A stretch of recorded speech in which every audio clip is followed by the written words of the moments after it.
Hey, this is Erin from jackmansjourney.com. I haven't brought you a boring vlog in a while, so I thought I would bring you one today.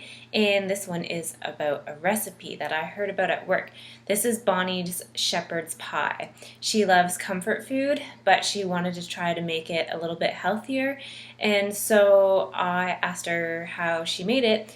And these are the ingredients, and then I'm going to make it and try it out. So, of course, you have your hamburger. I put this in the fridge this morning, hoping it'd be thawed out because I don't have a microwave, and it totally isn't. It was in the fridge all day.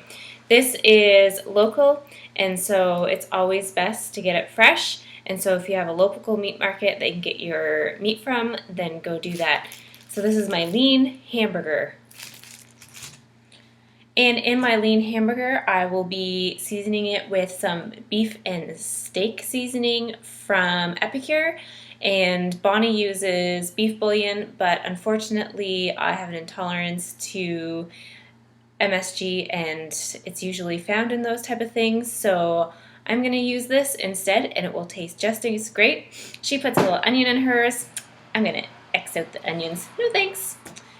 And then, of course, you have your potatoes. I have some new potatoes, and I only have a pound of hamburger, so my shepherd's pie is going to be a small serving instead of a regular. And so she browns up her hamburger, and then she mixes in some peas and some corn. And yes, I am showing you some real corn because I forgot to pick up a can of corn. But I have this corn, so I'll cook it and put it in. Once again, fresh is always the best. Of course, it's going to take a little extra, getting it off the corn, but it still will be good. When corn season is not fresh, then the can or the frozen is just fine. Then once she gets those all mixed together, in with the beef, she lays it in the pan, and then she layers it with cream of corn, a can of cream of corn. Which I thought that was interesting. I'm not sure if I've had shepherd's pie made that way before, and that's why I wanted to try it out. I like cream of corn. And then she puts the potato on top, sticks it in the oven. I'm going to add a little layer of cheese on top because that's good. Oh, and you know what else she does to try to make it a little healthier? She puts an egg in her potatoes instead of using milk and butter.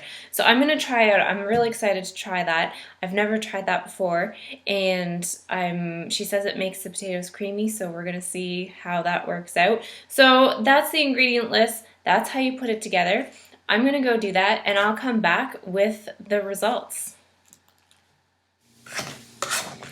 So I totally just added one egg into my potatoes, and it is amazing. They are looking so creamy. I can't believe it.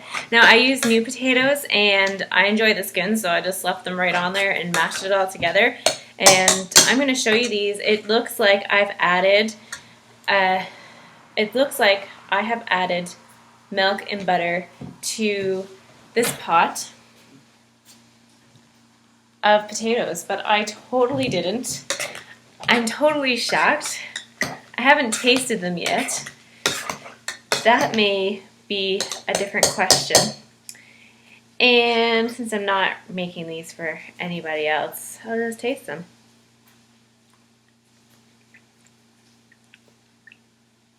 Doesn't add any different taste to them. I think with a little salt, if you're not used to eating them without butter, you might have a problem there. But to me, they're still good. I don't use a lot of butter in my diet extra. I'm just impressed with how creamy these are. I will definitely make them this way from now on and not use the potato and milk, and see if friends notice the difference. Of course, if you watch this and you come over to my house and have mashed potatoes, you're going to be like, betcha she used the egg and not the cream and butter, and you'll be like, oh yeah, I can tell the difference just because you know. But all the same, we'll try it out when it's on the shepherd's pie, and I'm excited for a new way for mashed potatoes that are a little healthier, don't have to have all that butter in there. And for those who are dairy-free, you can do it this way. I'm sorry, folks. If you're vegan, you're out of luck. You'll just have to have plain mashed potatoes, which is kind of boring. All right, so I have the shepherd's pie here, And this is what it turned out to look like. It gave you a look on all sides. Just enough cheese on the top there. And it does look like there's a lot of peas because it was a small shepherd's pie.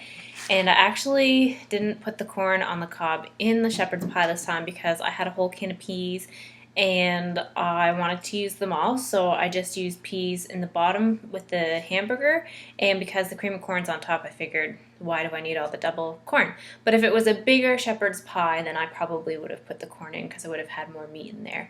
So here we are. We're going to test it out.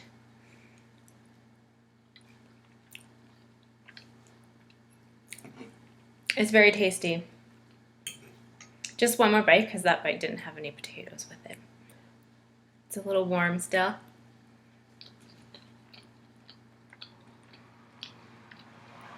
It's a good shepherd's pie. I'd recommend it if you want a little bit of a healthier version to the normal shepherd's pie. I've made shepherd's pie before, and I think I will make it this way from now on.